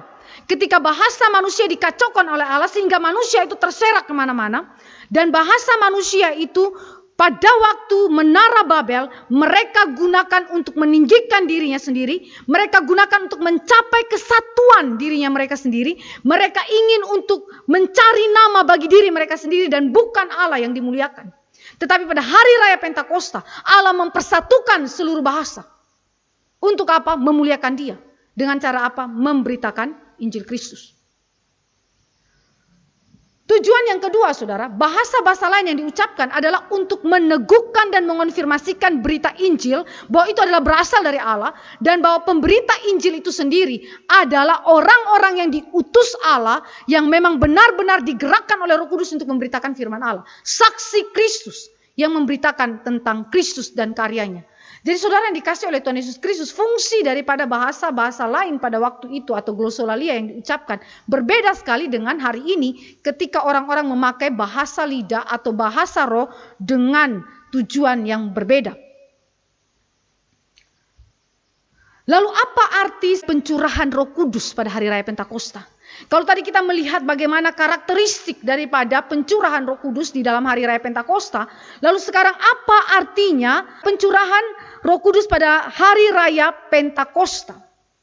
Ada 4 arti yang kita bisa mengerti melalui teks Alkitab kita dan juga kita bisa bandingkan itu di dalam surat-surat Rasul Paulus maupun di dalam Perjanjian Lama. Pertama, saudara, arti daripada pencurahan Roh Kudus pada hari raya Pentakosta adalah tanda dimulainya era baru, yaitu perjanjian baru. Era baru, perjanjian baru itu diresmikan atau diinaugurasikan setelah Yesus itu naik ke sorga dan duduk di sebelah kanan Allah Bapa, yaitu pada saat Roh Kudus dicurahkan ke bumi ini pada hari raya Pentakosta. Kenapa saudara? Era baru ini baru saja diinaugurasikan atau diresmikan pada saat Roh Kudus itu dicurahkan, saudara. Pada saat Roh Kudus itu dicurahkan pada hari raya Pentakosta. Abraham Kuyper bilang begini, era baru ini dimungkinkan terjadi jika Kristus telah menyelesaikan seluruh pekerjaannya di dunia sebagai perantara dan bahwa Dia telah dinobatkan serta menerima kuasa dari Allah Bapa sebagai kepala atas segala sesuatu, sebagai raja atas segala sesuatu. Saudara yang dikasihi oleh Tuhan Yesus Kristus, karena itu inaugurasi daripada era perjanjian baru itu baru terjadi ketika Yesus naik ke surga, duduk di sebelah kanan Allah Bapa dan Roh Kudus itu dicurahkan. Karena pada waktu itu Kristus sudah menyelesaikan pekerjaan perantaraannya di muka bumi ini dan Dia sudah dinobatkan sebagai raja.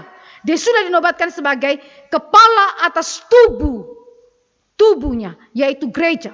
Jadi saudara yang dikasih oleh Tuhan Yesus Kristus, ini adalah hal yang penting karena hal ini tidak dilakukan sepanjang Yesus itu ada di muka bumi. Yang kedua, inaugurasi daripada era perjanjian baru juga tidak dilakukan misalnya pada zaman daripada Yohanes Pembaptis adalah nabi terakhir daripada perjanjian lama. Tidak, saudara. Tetapi sekali lagi itu harus terjadi setelah Yesus naik dan duduk di sebelah kanan Allah Bapa dan kemudian Roh Kudus itu dicurahkan. Saudara yang dikasih oleh Tuhan Yesus Kristus, maka pencurahan Roh Kudus pada hari raya Pentakosta merupakan tanda yang pasti dari Allah kepada semua orang percaya bahwa era baru di bawah pemerintahan Kristus sudah diresmikan. Saudara yang dikasih oleh Tuhan Yesus Kristus, maka saudara tidak perlu lagi menunggu era baru yang lain. Saudara juga tidak perlu menunggu pencurahan Roh Kudus yang lain. Saudara, sudah cukup dan sudah digenapi. Di mana? Di waktu Roh Kudus datang pada hari raya Pentakosta yang dicatat di dalam Kisah Rasul pasal 2. Era baru itu sudah dimulai. Jadi pencarian era baru dan hal-hal yang tadi dikatakan oleh Pendeta Niko itu sesuatu yang sangat terlambat. Sesuatu yang sangat amat terlambat. Kenapa? Karena sudah dimulai, saudara. Sejak kapan? Sejak Roh Kudus itu dicurahkan di dalam Kisah Para Rasul pasal 2. Yang dicatat di sana. Jadi saudara, sekali lagi apa yang diupayakan oleh Pendeta Niko adalah sesuatu yang tidak bersesuaian dengan Alkitab, yang bertentangan dengan Alkitab. Yang kedua, arti pencurahan Roh Kudus pada hari raya Pentakosta adalah tanda lahirnya gereja perjanjian baru. Tanda lahirnya gereja perjanjian baru di mana keselamatan diberikan kepada orang Yahudi maupun non-Yahudi. Saudara, ini adalah hal yang begitu amat penting karena ini untuk pertama kalinya keselamatan itu diberikan kepada orang-orang non-Yahudi secara terbuka. Di dalam perjanjian lama memang sudah ada beberapa orang yang berasal daripada non-Yahudi yang percaya kepada Yesus Kristus. Tetapi di dalam perjanjian lama gereja belum kemudian meliputi atau dibuka. Keselamatan itu dibuka kepada orang-orang non-Yahudi. Gereja perjanjian lama sudah memang ada orang-orang non-Yahudi yang percaya di sana. Tetapi keselamatan itu belum diumumkan, belum diinaugurasikan secara resmi kepada orang-orang non-Yahudi.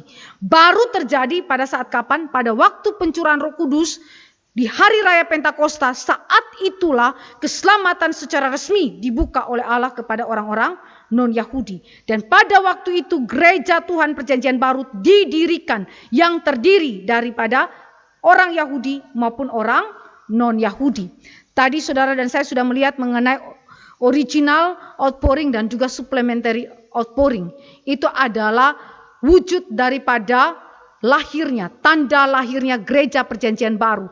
Jadi Allah menunjukkan bahwa Roh Kudus dicurahkan baik kepada orang Yahudi maupun kepada orang non-Yahudi. Menunjukkan bahwa mereka adalah satu tubuh, mereka adalah satu gereja, mereka adalah satu umat yang telah dilahirkan oleh Allah melalui pekerjaan Roh Kudus. Ketiga, arti yang ketiga daripada hari raya Pentakosta yaitu tanda kesatuan seluruh umat pilihan Allah. Tanda kesatuan seluruh umat pilihan Allah. Spiritual union. Saudara yang dikasihi oleh Tuhan Yesus Kristus, di dalam perjanjian lama, umat Allah itu memang telah menjadi milik Kristus dan telah disatukan dengan Kristus. Tetapi dengan sudut pandang demikian, mereka memandang ke depan kepada Kristus yang akan datang. Mereka disatukan dengan Kristus yang akan datang. Jadi mereka sudah mengalami itu, tetapi dengan sudut pandang apa? Penantian. Bahwa Kristus yang akan datang itu adalah pribadi yang kepadanya mereka telah disatukan oleh pekerjaan Roh Kudus. Tetapi saudara, di dalam perjanjian baru, secara realita, secara real, umat Allah itu dipersatukan dengan Kristus sebagai kepala gereja, sebagai Tuhan atas gereja. Saudara yang dikasihi oleh Tuhan Yesus Kristus, ini sesuatu yang sangat penting. Kenapa saudara? Abraham Kuyper mengatakan begini, kesatuan ini hanya bisa dimungkinkan pada saat kemanusiaan Yesus itu ditinggikan dan dimuliakan ketika dia naik ke surga dan kemudian duduk di sebelah kanan Allah Bapa, dan di mana tubuh Kristus itu telah dimuliakan. Maka pada waktu itulah umat Allah disatukan secara rohani dengan Kristus. Saudara yang dikasihi oleh Tuhan Yesus Kristus, kesatuan spiritual dengan Kristus, saudara, ini adalah sesuatu kesatuan yang meliputi tubuh dan jiwa. Tubuh dan jiwa.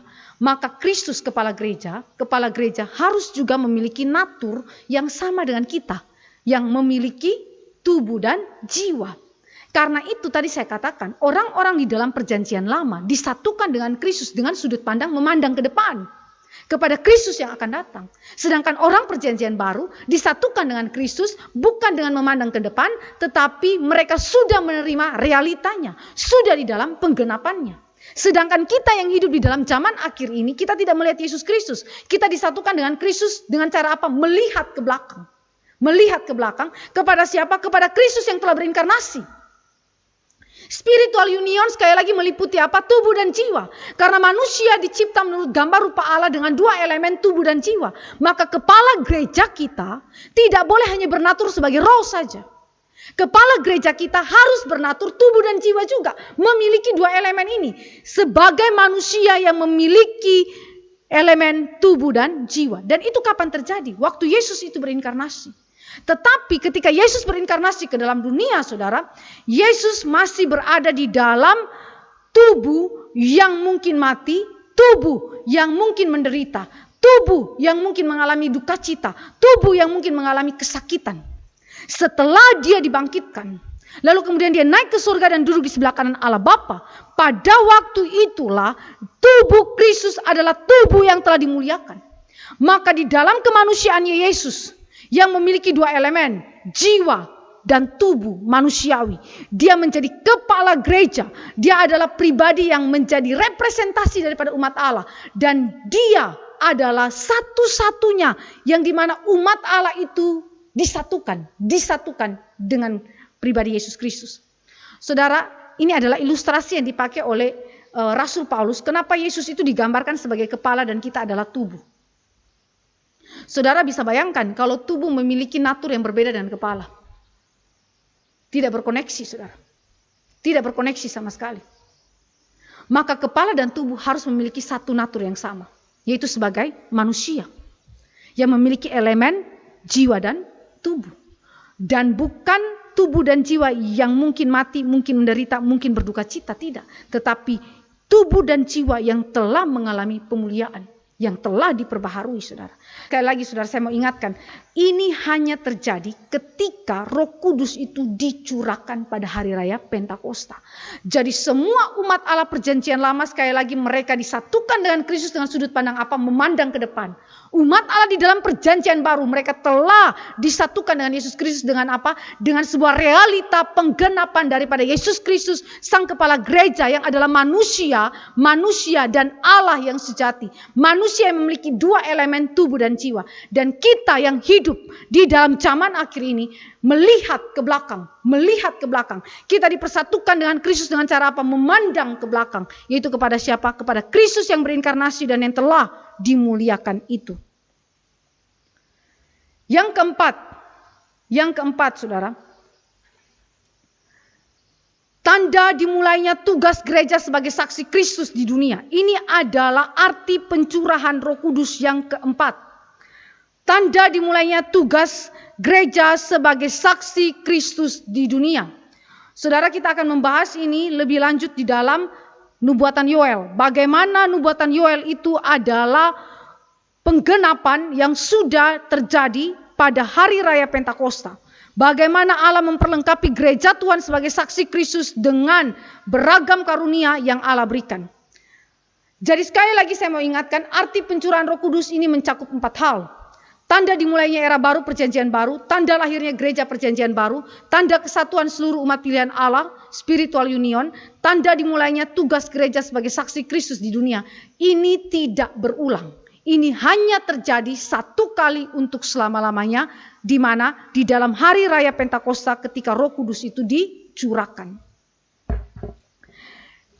Mari kita membaca nubuatan Yoel di dalam pasal 2 tadi, Kisah Para Rasul, ayat yang ke-17 sampai ayat yang ke-21. Apa artinya hal ini? Petrus menghubungkan nubuatan Yoel dengan apa yang sedang terjadi untuk memberikan penafsiran yang tepat terhadap peristiwa pencurahan Roh Kudus dengan mujizat-mujizat yang dialami pada waktu terjadinya pencurahan Roh Kudus itu. Yang pertama kita lihat di dalam ayat yang ke-17a.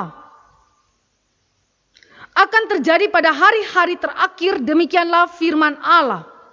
Akan terjadi pada hari-hari terakhir. Istilah hari-hari terakhir, saudara, itu mengacu kepada zaman mesianik. Jadi bukan seperti pemikiran yang tadi saya sampaikan, Pentakosta kedua dan Pentakosta ketiga tadi. Bukan, saudara. Hari-hari terakhir itu mengacu kepada zaman mesianik yang sudah dimulai pada kedatangan Yesus yang pertama sampai dengan kedatangan Yesus yang kedua. Jadi, saudara, hari-hari terakhir itu bukan mengacu kepada apa yang dikatakan sekali lagi di dalam Pentakosta kedua dan Pentakosta ketiga, tetapi mengacu kepada kedatangan Yesus pertama sampai dengan kedatangan Yesus yang kedua. Itu yang dimaksudkan hari-hari terakhir. Itu berarti termasuk zaman kita sekarang adalah zaman yang disebut sebagai hari-hari terakhir. Zaman kita sekarang termasuk di dalam hari-hari terakhir. Kenapa? Karena ada di antara kedatangan pertama dan kedatangan kedua Yesus. Jadi sekali lagi hari-hari terakhir bukan mengacu kepada apa yang dikatakan seperti Pentakosta kedua dan ketiga. Nah, pribadi dan karya Roh Kudus, saudara, itu sudah hadir. Jadi ketika Roh Kudus dicurahkan, saudara, itu bukan berarti bahwa Roh Kudus belum hadir sebelumnya. Tetapi Roh Kudus sudah hadir di dalam general operation dan juga particular operation. Apa maksudnya general operation dan juga particular operation, saudara? Ada orang yang menganggap bahwa pencurahan Roh Kudus terjadi pada hari raya Pentakosta, itu berarti Roh Kudus belum datang. Roh Kudus belum hadir sama sekali, saudara. Sebenarnya kalimat ini, saudara, bukan mengacu bahwa Roh Kudus itu baru hadir di dalam hari raya Pentakosta. Tetapi sesungguhnya Roh Kudus sudah hadir di dalam general operation. Apa artinya general operation? General operation itu berarti menyangkut dengan sifat Roh Kudus yang omnipresent. Roh Kudus hadir di sorga, juga dia hadir di neraka. Dia omnipresent. Sama seperti Bapa dan Anak juga omnipresent. Maka mereka akan hadir di mana saja. Baik di sorga, di bumi maupun juga di neraka. Mereka hadir. Roh Kudus juga hadir bekerja di dalam seluruh ciptaannya. Seperti Bapa dan Anak juga bekerja dalam seluruh ciptaannya, begitu juga Roh Kudus hadir dan bekerja di dalam seluruh ciptaannya. Abraham Kuyper memberikan contoh bahwa Roh Kudus juga hadir bahkan di dalam binatang yang kita anggap paling jijik, misalnya kecoak. Roh Kudus hadir di sana, tetapi dengan cara kehadiran yang berbeda dengan cara dia hadir di dalam diri manusia. Tetapi ketika saudara melihat kecoak, saudara melihat kehadiran Allah di sana. Saudara melihat ciptaan Allah yang lain, maka saudara melihat kehadiran Allah di sana. Roh Kudus juga bekerja dan sudah hadir di dalam diri Israel, bangsa Israel, maupun di antara bangsa-bangsa non-Israel. Misalnya di dalam perjanjian lama, Allah hadir di dalam kepemimpinan daripada Nebukadnezar. Allah hadir di dalam kerajaan Kasdim, kerajaan Babel, kerajaan daripada Alexander, kerajaan Yunani, kerajaan Media Persia, kerajaan-kerajaan yang muncul di dalam perjanjian lama dan juga di dalam perjanjian baru, kerajaan Romawi.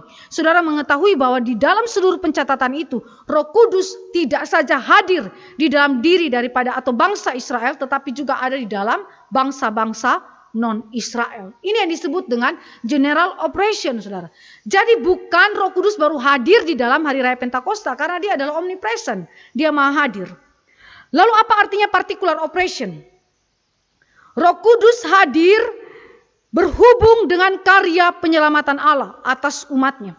Roh Kudus hadir dan berkarya di dalam tempat, pribadi, dan bangsa tertentu yang dipilihnya. Misalnya, Roh Kudus itu hadir terkait dengan karya penyelamatan di sorga dan tidak di neraka. Dalam arti, waktu Roh Kudus hadir di neraka, dia tidak menyelamatkan orang-orang yang ada di neraka. Roh Kudus hadir di neraka untuk menunjukkan murka Allah, kemarahan Allah atas orang yang berdosa. Tetapi ketika dia hadir di sorga, dia menyatakan mengenai kesempurnaan keselamatan Allah yang sudah Allah kerjakan di dalam Yesus Kristus. Lalu dia juga hadir dan berkarya di antara bangsa Israel, tetapi tidak di antara bangsa-bangsa lain. Dia hadir untuk menyelamatkan Israel, tetapi dia tidak menyelamatkan bangsa yang lain. Ini menunjukkan mengenai particular operation daripada Roh Kudus. Dan dia hadir serta berkarya di antara pribadi-pribadi tertentu di dalam bangsa-bangsa lain yang dipilihnya untuk diselamatkan. Tetapi dia tidak hadir di dalam semua manusia untuk diselamatkan. Misalnya, Ruth, Tuhan pilih daripada bangsa Moab untuk diselamatkan. Rahab dari orang Kanaan, Yeriko, diselamatkan oleh Tuhan. Mereka adalah orang-orang pribadi-pribadi tertentu yang dipilih Allah dari bangsa-bangsa lain untuk diselamatkan. Ini yang disebut dengan particular operation yang sudah terjadi. Yang sudah terjadi. Roh Kudus sudah hadir, sudah bekerja di sana. Tetapi ada karya Roh Kudus yang belum dilakukan. Menyangkut apa, saudara? Menyangkut 4 arti yang tadi saya katakan. Bahwa dia bekerja pada hari Pentakosta untuk menyatakan era baru perjanjian baru itu sudah dimulai. Tanda bahwa lahirnya gereja perjanjian baru. Kesatuan seluruh umat pilihan Allah, spiritual union yang tadi saya jelaskan. Dan dimulainya tugas gereja sebagai saksi Kristus di dunia. Itu sudah dimulai, saudara. Jadi karya Roh Kudus yang belum terjadi di dalam perjanjian lama adalah 4 arti daripada pencurahan Roh Kudus yang tadi saya ucapkan. Itu belum dikerjakan. Dan baru dikerjakan pada waktu dia dicurahkan pada hari raya Pentakosta. Jadi dengan demikian, saudara, Roh Kudus bekerja di dalam perjanjian baru untuk melakukan hal-hal yang belum pernah terjadi di dalam perjanjian lama. Dan 4 hal itu sekali lagi tidak terulang, tetapi hanya terjadi 1 kali untuk selamanya di dalam sejarah manusia. Yang kedua, saudara dan saya melihat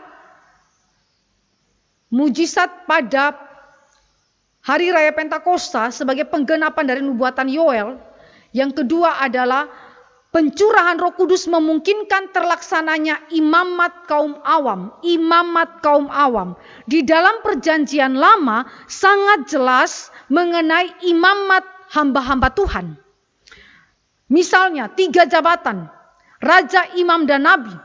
Adalah jabatan-jabatan yang begitu jelas di dalam perjanjian lama yang Allah tetapkan dan Allah urapi oleh Roh Kudus.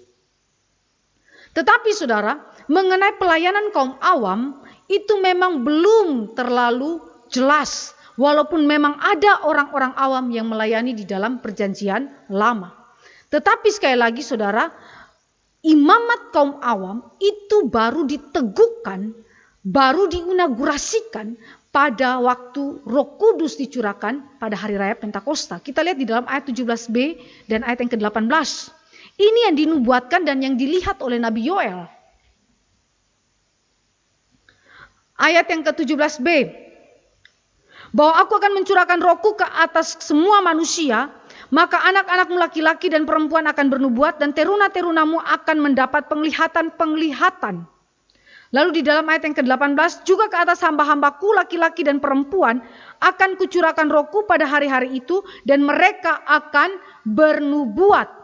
Saudara perhatikan di situ, 3 karunia tersebut diberikan bukan hanya kepada jabatan-jabatan tertentu, raja, imam, dan nabi seperti pada perjanjian lama, tetapi diberikan secara luas.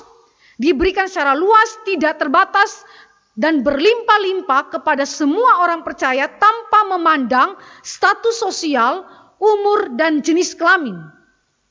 Jadi kalau saudara perhatikan di dalam teks kita, itu berarti kaum awam, imamat kaum awam itu diteguhkan seperti yang dikatakan oleh 1 Petrus, engkau adalah imamat rajani, bangsa pilihan Allah.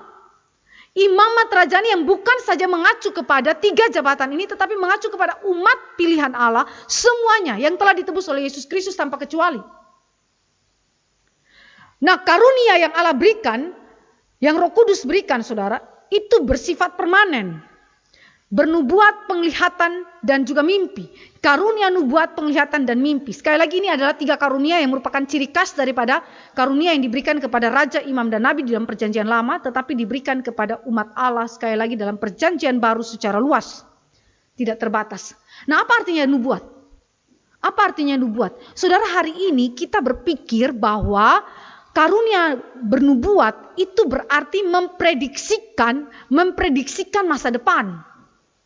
Kalau di dalam perjanjian lama, nubuatan memang berkaitan dengan masa depan. Prediksi tentang masa depan, saudara. Saudara baca di dalam kitab Keluaran atau kitab Kejadian sampai dengan kitab Maleaki. Para nabi, mulai dari Musa sampai dengan nabi-nabi kecil, saudara. Mereka bernubuat, artinya memprediksi masa yang akan datang. Terkait dengan kedatangan Kristus pertama dan kedatangan Kristus yang kedua. Tetapi saudara, di dalam kata nubuat, pada teks Kisah Para Rasul, bukan lagi mengacu kepada prediksi masa yang akan datang. Jadi kalau hari ini ada orang yang bernubuat akan terjadi hal-hal tertentu di zaman kita, atau akan terjadi peristiwa-peristiwa tertentu di zaman kita, saudara jangan terlalu terlena atau terpesona dengan hal tersebut, karena itu semua adalah pekerjaan dari nabi palsu. Itu semua adalah sesuatu yang tidak berkenan kepada Tuhan. Karena apa? Nubuat yang berkaitan dengan prediksi masa depan sudah digenapi. Melalui apa? Melalui kedatangan Yesus yang pertama kali. Dan akan digenapi pada saat kapan? Yesus datang kedua kali. Jadi saudara tidak perlu lagi memprediksi macam-macam tentang masa depan. Karena semuanya sudah tercover di dalam Alkitab. Saudara bilang, oh akan datang gempa bumi. Di dalam Alkitab Yesus sudah bilang memang gempa bumi terjadi. Dan bahkan sepanjang sejarah saudara melihat bahwa gempa bumi terus terjadi. Akan terjadi peperangan di tempat-tempat tertentu. Yesus juga sudah bilang. Jadi juga saudara tidak usah terlalu kaget dengan orang yang memprediksikan peristiwa-peristiwa tertentu yang terjadi. Atau sekali lagi hal-hal yang unik-unik, yang spektakuler yang akan terjadi. Tidak usah terpesona dengan hal itu. Karena itu adalah ciri khas nabi palsu. Lalu apa maksudnya kata nubuat di dalam teks kita? Nubuat di dalam teks kita itu berarti berkhotbah. Berarti mengajar, menasihati, memuji Allah berdasarkan wahyu Allah yaitu Alkitab. Jadi saudara mau mendapatkan prediksi perjanjian lama yang sudah digenapi di mana? Di dalam Alkitab, saudara. Perjanjian baru itu adalah tafsiran yang tepat terhadap perjanjian lama. Dan perjanjian lama adalah latar belakang bagi perjanjian baru. Itu kalimat dari Agustinus. Jadi saudara jangan cari-cari nubuatan yang lain. Dan tidak usah klaim-klaim diri. Tuhan Allah berbicara kepada saya. Tuhan Allah mengatakan hal ini kepada saya. Tidak usah saudara. Tidak ada wahyu baru. Hanya ada satu-satunya wahyu yang Allah telah berikan kepada kita. Dan sudah selesai. Yaitu Alkitab. Jadi sekarang saudara berkhotbah. Saudara mengajar. Saudara menasihati. Berdasarkan apa? Alkitab. Juga tidak boleh comot-comot ayat, saudara. Seperti tadi ya. Wahyu sekian. Allah berbicara kepada saya melalui wahyu sekian. Yoel sekian. Saudara mengerti tidak konteks Alkitab itu? Mungkin saja saudara tidak mempelajari apa pemikiran daripada Alkitab. Bahkan saudara juga tidak menghubungkan Pentakosta perjanjian baru dengan perjanjian lama. Karena apa? Karena saudara comot ayat itu untuk melegitimasi pemikiran saudara. Jadi itu adalah perbuatan dosa. Amsal berkata, orang yang melakukan penafsiran, penambahan terhadap Alkitab, celakalah dia. Dua karunia, penglihatan dan mimpi. Apa maksudnya penglihatan dan mimpi di dalam teks ini? Penglihatan dan mimpi berarti hikmat dan kemampuan untuk mengenali Allah berdasarkan terang Alkitab. Jadi bukan saudara mimpi-mimpi sembarangan lalu saudara bilang saya mendapatkan wahyu dari Tuhan. Atau saudara terangkat dan kemudian saudara pergi ke sorga. Atau saudara pergi ke neraka. Roh saya diangkat Tuhan dan seterusnya. Ini aneh saudara. Penglihatan dan mimpi di dalam Alkitab saudara, khususnya dalam teks kita. Itu mengacu kepada hikmat. Kemampuan untuk mengenal Allah berdasarkan terang Alkitab. Itu berarti ada pekerjaan iluminasi dari Roh Kudus. Apa itu iluminasi? Iluminasi berarti pencerahan oleh pekerjaan Roh Kudus. Karya yang bersifat inward, yang berada di dalam diri daripada orang percaya yang telah ditebus oleh Yesus Kristus, yang sudah dilahirbarukan oleh Yesus Kristus, dicerahkan. Sehingga saudara dapat mengenal Allah dengan benar, mengenal kehendak Dia dengan benar, dan melakukannya menurut apa yang Allah berikan di dalam Alkitab. Itu berarti saudara melibatkan diri di dalam penyelidikan Alkitab dengan tepat. Bukan saudara memasukkan pikiran saudara ke dalam Alkitab, lalu menafsirkan Alkitab berdasarkan pikiran saudara. Tidak. Memang waktu saudara membaca Alkitab, melibatkan penafsiran. Itu tidak mungkin tidak ada penafsiran. Tetapi penafsiran yang benar adalah penafsiran yang menyesuaikan diri dengan Alkitab. Bukan membawa Alkitab menyesuaikan diri dengan kita.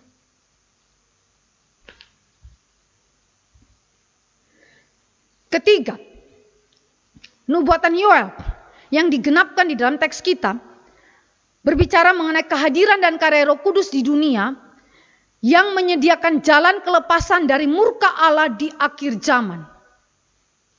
Kehadiran dan karya Roh Kudus di dunia yang menyediakan jalan kelepasan dari murka Allah di akhir zaman.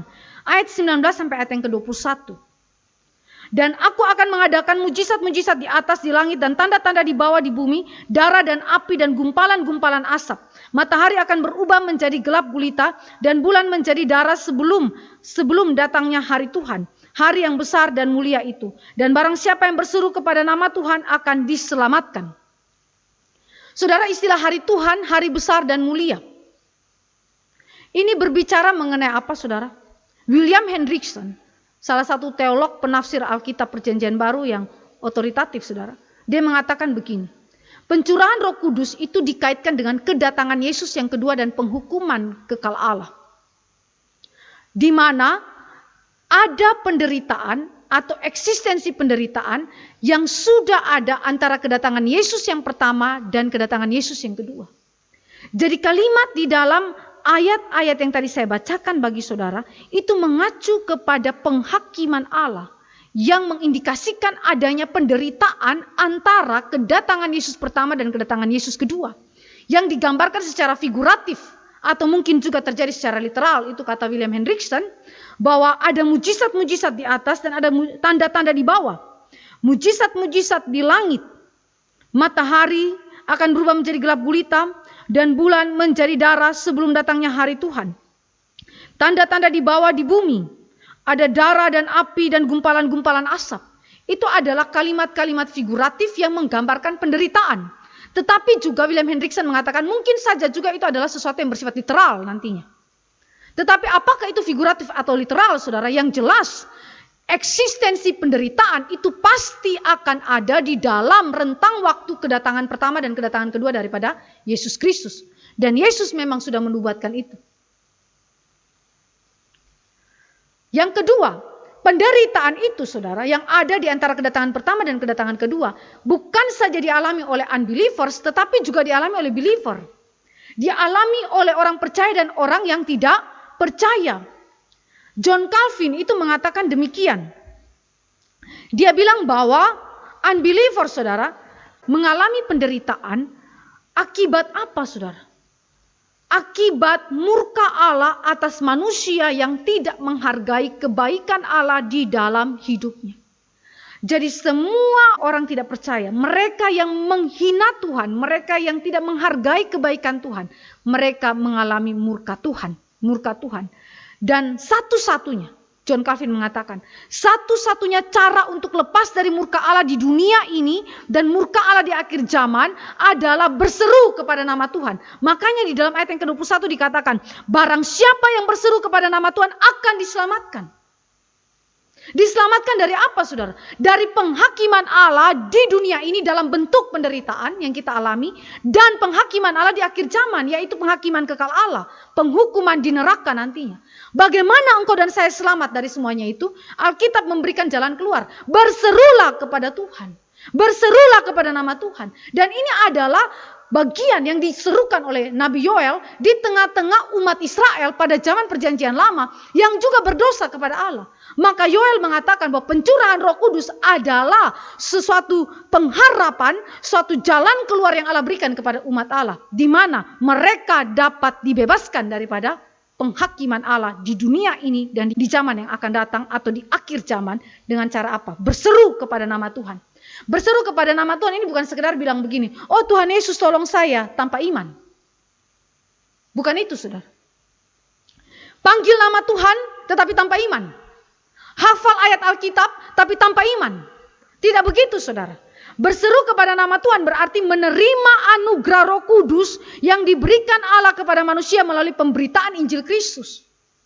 Jadi itu berarti seruan yang keluar daripada iman yang dihasilkan oleh pekerjaan Roh Kudus dalam jiwa umat pilihan Allah. Maka tawaran keselamatan melalui pekerjaan Roh Kudus dibuka secara luas melalui pemberitaan Injil Kristus. Sehingga siapapun dapat mendengarkan pengharapan ini, dapat mendengarkan keselamatan ini, berita keselamatan ini yang disampaikan melalui setiap khotbah-khotbah atau pemberitaan Injil Kristus. Saudara yang dikasih oleh Tuhan Yesus Kristus, tanpa anugerah ini, semua manusia pasti menderita dan pasti dihukum di dalam kekekalan, yaitu di dalam neraka.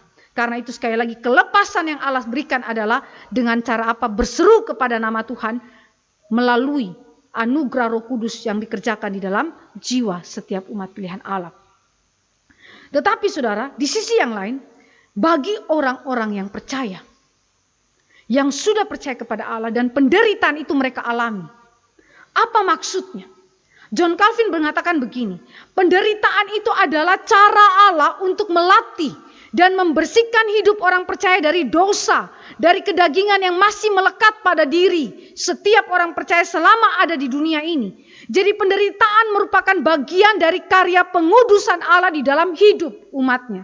Dengan demikian saudara, sekali lagi John Calvin menunjukkan bahwa kalimat hari Tuhan, hari yang besar dan mulia itu mengacu kepada penderitaan yang terjadi di bumi ini maupun penderitaan yang akan terjadi di akhir zaman, yaitu dalam penghakiman kekal Allah, yaitu di neraka. Tetapi Allah menyediakan jalan kelepasan bagi setiap mereka yang berseru kepada nama Tuhan, yaitu mereka yang telah menerima anugerah Roh Kudus dan menghasilkan iman di dalam jiwa mereka, sehingga mereka dapat luput daripada penghakiman kekal Allah.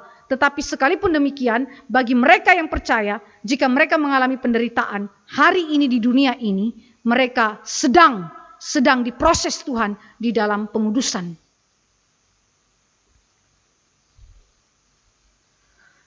Yang kedua, saudara, pencurahan Roh Kudus tadi bukan saja dikaitkan dengan penderitaan atau penghukuman Allah, tetapi juga dikaitkan dengan kedatangan Yesus yang kedua dan kepenuhan dari kasih Allah yang dinyatakan kepada umatnya yang telah diselamatkan.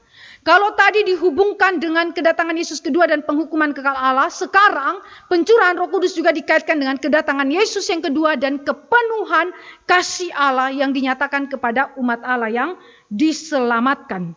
Dan barang siapa yang berseru kepada nama Tuhan akan diselamatkan. Saudara, kenapa hari Tuhan disebut sebagai hari yang besar dan mulia?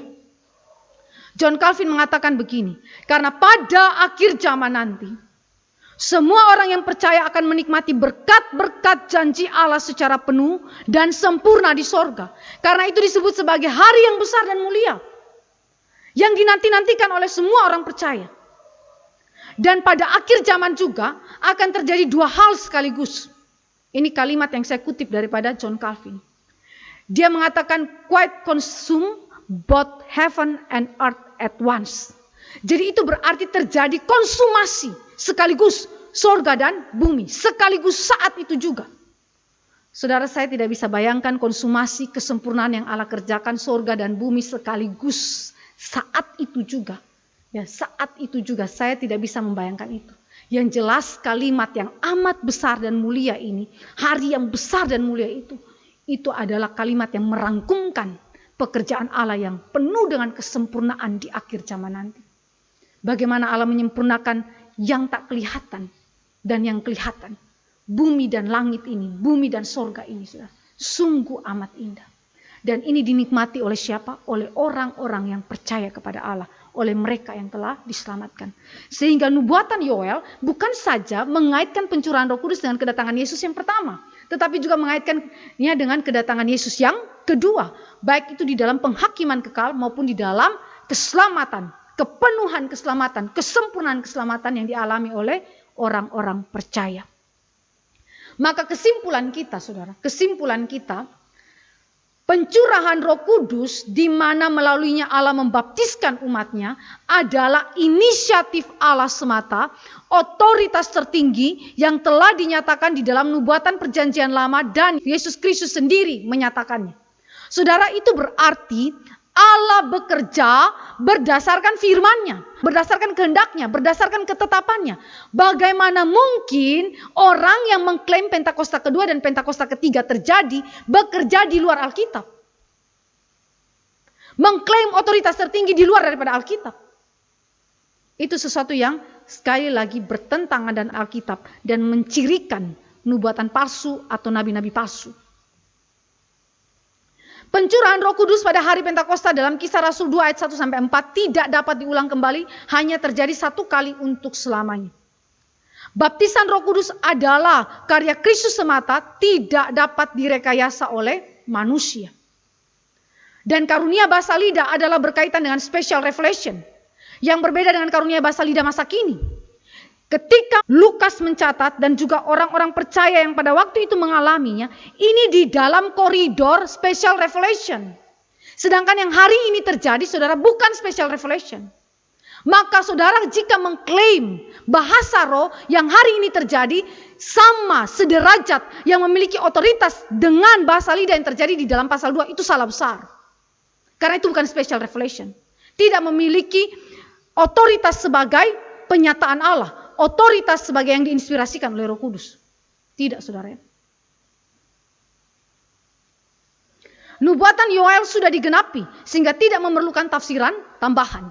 Ini adalah hal-hal yang menjadi kesimpulan kita untuk menjawab dan mengoreksi pemikiran yang tadi sesat dan sekaligus memberikan kepada saudara dan saya pengertian yang jelas tentang Alkitab supaya jangan kita jatuh ke dalam penyesatan demi penyesatan. Kiranya firman Tuhan hari ini boleh memberkati engkau dan saya dan kembali lagi merenungkan hari raya Pentakosta di dalam pengertian yang benar, di dalam tafsiran yang tepat berdasarkan Alkitab. Alkitab menafsirkan dirinya sendiri dan umat Allah menundukkan dirinya di bawah tafsiran Alkitab yang benar, di bawah Alkitab yang menafsirkan dirinya sendiri. Kiranya firman ini menjadi berkat bagi kita. Mari kita berdoa. Bapa di dalam kerajaan surga, kami datang kepada Tuhan mengucap syukur untuk firman Allah hari ini. Kami bersyukur karena firman adalah relevan sepanjang zaman dan firman menjawab segala tantangan, pencobaan dan godaan, bahkan penyesatan-penyesatan yang terjadi di dalam gereja. Sehingga firman ini adalah sungguh-sungguh hidup yang memberikan kepada umat Allah suatu hikmat, suatu pemikiran yang benar. Sehingga menghidupkan jiwa kami di dalam kebenaran. Bukan membawa kami ke dalam penyesatan. Karena itu kami berdoa sekali lagi, biarlah kami semua yang mendengarkan firman ini, belajar akan firman Tuhan dengan penyelidikan yang benar, dan belajar menundukkan diri kami di bawah otoritas Alkitab, yang merupakan inspirasi daripada Allah semata. Kami bersyukur kepadamu Tuhan, di dalam nama Yesus Kristus Tuhan kami berdoa dan menaikkan syukur. Amin.